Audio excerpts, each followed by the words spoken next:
Exercise 6.3, question number 13. D is a point on the side BC of a triangle ABC such that angle ADC is equal to angle BAC. Show that CA square is equal to CB into CD. So let us draw the figure for this, as the figure is not given in this question.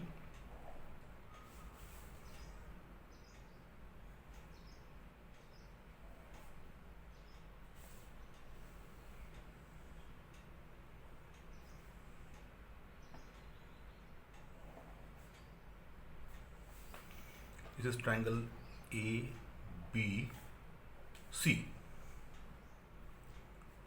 and D is a point on BC. So let us take a point D on BC, not in the middle, somewhere between B and C, and join AD.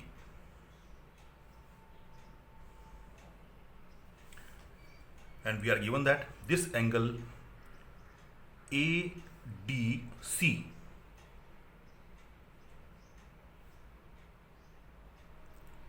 is equal to angle BAC, this angle. This angle is equal to whole angle A we are given. So we have to prove that CA square equal to CB into CD. So for this,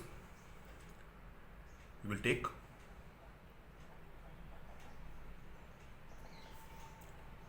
in triangle ADC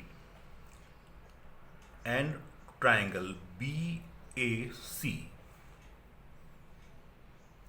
I have taken the triangle in the way in which the angles which are given equal are coming in the same order, as well as we are going to use one common angle that is also coming in the same order.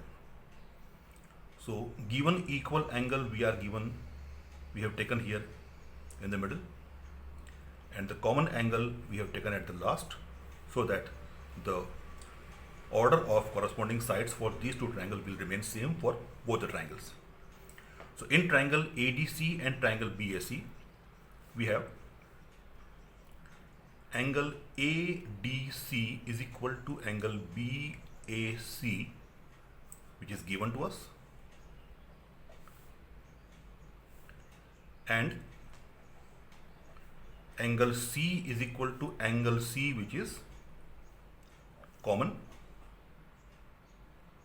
That implies triangle ADC is similar to triangle BAC by angle criteria.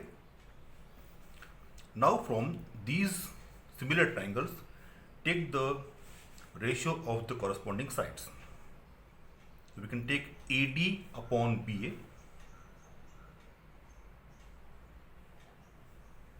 is equal to DC upon AC is equal to AC upon BC.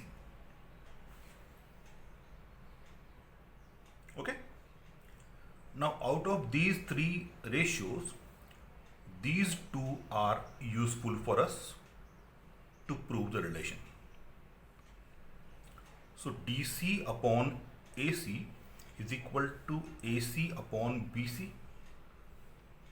That implies, let us cross multiply. AC into AC is equal to DC into BC. That implies AC into AC is equal to AC square, which is equal to DC into BC. Okay. So at last we can write this relation in the way we have to prove. AC square means CA square is equal to writing BC as CB into writing DC as CD. So CA square equal to CB into CD. Okay. Now children, this relation which we have proved here, you have to keep one thing in mind, that this is going to be useful while solving Pythagoras theorem also, in which this kind of relations will be asked to prove again and again. Okay, so try to practice this thing, and this will be definitely helpful in solving Pythagoras theorem as well as the applications of Pythagoras theorem.